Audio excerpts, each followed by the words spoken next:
So before we get going, a little bit later we're going to be over at Fortress Antonio, where Jesus is flogged, and he's meeting Pilate.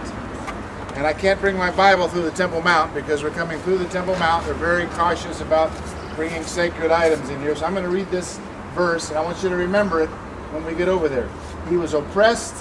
Now this is in Isaiah.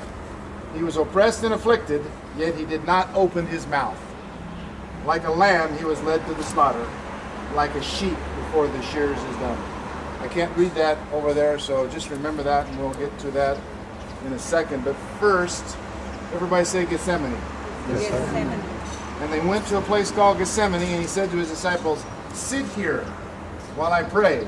And he took with them Peter, James, and John, and began to be greatly distressed and troubled. And he said to them, "My soul is very sorrowful, even to death. Remain here and watch." And going a little further, he fell on his ground to pray, and if it were possible, the hour might pass from him. And he said, "Abba, Father," meaning Daddy, "what's up here? All things are possible to thee. Remove this cup from me, yet not what I will, but what thou wilt." And he came and found them sleeping. And he said to Peter and Simon, "Are you asleep? Simon, are you asleep? Could you not watch 1 hour? Watch and pray that you may not enter into temptation. The spirit is indeed willing, but the flesh is weak." And again he went away and prayed, and came back and said the same words. And again he found them sleeping, for their eyes were very heavy, and they did not know what to answer him. And he came a third time and said to them, "Are you still sleeping and taking your rest? It is enough. The hour has come. The Son of Man is betrayed in the hands of sinners. Rise and let us be going.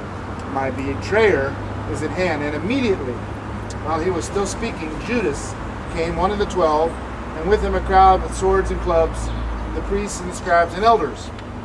Now the betrayer had given them a sign, saying, "The one I shall kiss, seize him and lead him away under guard." And when he came, he went up and once said, "Master," and he kissed him. And they laid hands on him and seized him. But the one of those who stood by drew his sword and struck the slave of the high priest and cut off his ear. We know who that was, right? It was Peter. And Jesus said to them, "Have you come out against a robber with swords and clubs to capture me? Day after day I was with you in the temple and teaching, and you did not seize me. But let the scriptures be fulfilled." And they took and forsook him, and all fled. It was all within 100 yards of here somewhere. So you're standing on that place.